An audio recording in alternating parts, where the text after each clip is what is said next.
क्या आपने कभी सोचा है कि खाने का सही समय आपकी उम्र बढ़ा सकता है? जी हाँ, सिर्फ ये नहीं कि आप क्या खा रहे हैं, बल्कि कब खा रहे हैं, ये भी उतना ही जरूरी है।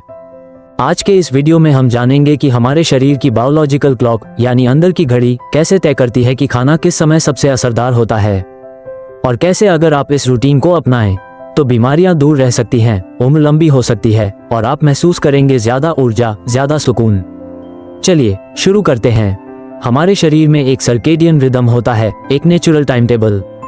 ये बताता है कि कब शरीर एक्टिव होता है, कब आराम करता है और कब खाना सबसे अच्छे से पचता है। अगर हम इस घड़ी के हिसाब से खाएं तो पाचन बेहतर होता है, फैट कम जमा होता है और उम्र बढ़ती है, धीरे नहीं समझदारी से। अब बात करते हैं टाइमिंग की। सुबह का नाश्ता सबसे जरूरी। सुबह 7 से 9 बजे के बीच किया गया नाश्ता शरीर को दिन भर के लिए तैयार करता है। अगर इसे स्किप किया तो आपका शरीर स्टोर मोड में चला जाता है, यानी फैट स्टोर करने लगता है। दोपहर का खाना 12 से 2 बजे तक, ये वो समय होता है जब आपकी पाचन शक्ति सबसे तेज होती है। इस समय पेट भारी खाना भी अच्छे से संभाल लेता है।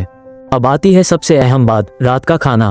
अगर आप रात को 9-10 बजे खाना खाते हैं और फिर सीधे सोने चले जाते हैं तो न पाचन सही होता है, न नींद। रात का खाना 7 से 8 बजे तक कर लेना चाहिए और खाना खाने के बाद कम से कम 30 मिनट टहलना चाहिए। अब जानते हैं उम्र के हिसाब से क्या सही है।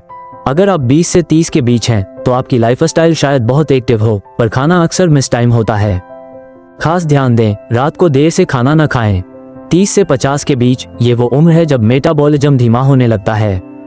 यहाँ कंसिस्टेंसी जरूरी है, एक टाइम पर खाना और सोना। 50 की उम्र के बाद पाचन और धीमा हो जाता है, इसलिए हल्का और समय पर खाना सबसे फायदेमंद होता है। तो याद रखिए, खाना क्या खा रहे हैं ये जरूरी है, लेकिन खाना कब खा रहे हैं ये उससे भी ज्यादा जरूरी है।